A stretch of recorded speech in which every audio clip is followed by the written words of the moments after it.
다음 중 XSS 공격이 수행되는 순서로 옳게 나열한 것은 뭐냐 이렇게 물어봤습니다.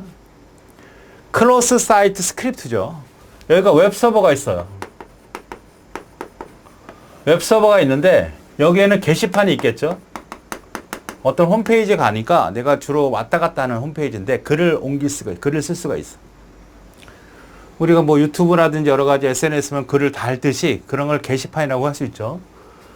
거기다 악성 코드를 씹는 거지, 공격자는. 그러니까 이 공격자라고 합시다.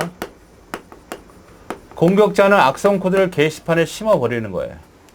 그러니까 게시판에 글을 쓰잖아요. 글을 쓰는 거 대신에 스크립트화 되어 있는 악성 코드를 써버리는 거죠. 그런 스크립트가 들어오지 못하도록 막아내야 되는데 그렇지 못한 컴퓨터가 있으면, 서버가 있으면 그걸 악성 코드를 얘가 받아들여서 이 게시판이 감염이 되는 겁니다. 그런데 여기 사용하는 사용자들이 여러 명이 있잖아요. 그죠? 여러 명이 아무런 생각 없이 이 게시판을 쓸 수 있는 거 아닙니까? 그러니까 이 공격자는 이 잘 쓰는 이 사용자들이 이 신뢰할 만한 웹서버가 있는데 이 신뢰하는 웹서버는 일반 사용자들이 막 쓰는 거 아닙니까? 게시판에 글을.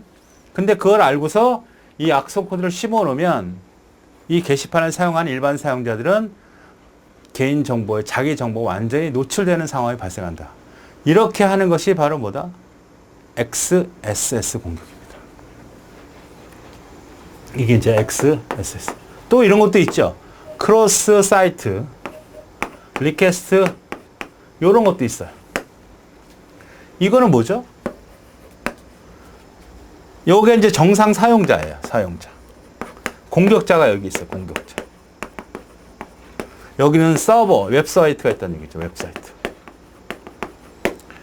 그러면 얘가 이걸 장악을 해. 그리고 얘를 감염시킨 상태에서 얘가 요청을 합니다. 그럼 얘가 요청을 들어줘. 오케이. 이건 뭐야? 이 웹서버와 얘 사이는, 근데 이 사용자는 전혀 그 사실을 모르지. 그리고 얘가 이제 지시하는 거죠. 은행이라고 합시다. 은행. 은행에서 나는 비밀번호를 바꿔야 되겠어. 그걸 요청을 하면 얘가 다 들어주죠. 왜? 얘는 정당한 사용자니까. 그렇죠. 이런 형태의 공격을 크로스 사이트 리퀘스트 포저리라고 하죠. 포저리. 그러니까 얘는 어떻게 돼? 이 은행은 이 사용자를 신뢰하는 거죠. 얘가 입장으로서는 얘 신뢰야, 신뢰. 왜? 이미 서로 인증 과정 거친 상태였기 때문에 얘가 요청하는 건 언제든 응답을 해준다. 그걸 알고 있는 놈이 공격자를 점유해서 이 요청을 들어주게끔 해줘. 공격하는 거고. 이거는 이 일반 사용자가 신뢰하는 거죠. 왜?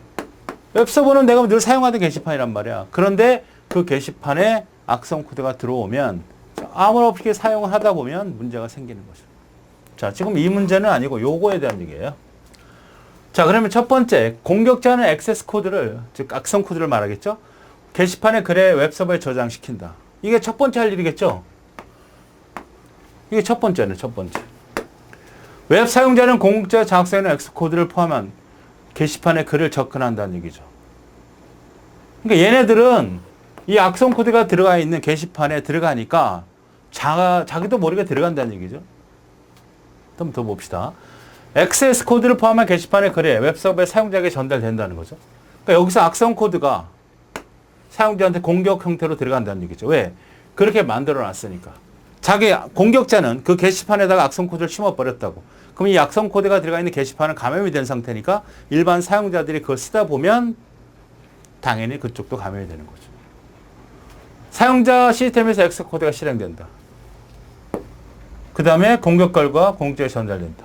그러니까 이 각각의 일반 사용자들의 정보를 취득하고 싶어. 얘가. 그러면 그러한 형태의 프로그램을 심어. 그럼 접근하는 애들마다 그 정보를, 개인정보를 이놈한테 다 보내줄 수 있거든요. 이게 바로 XS, 크로스 사이트 스크립트 공격이에요.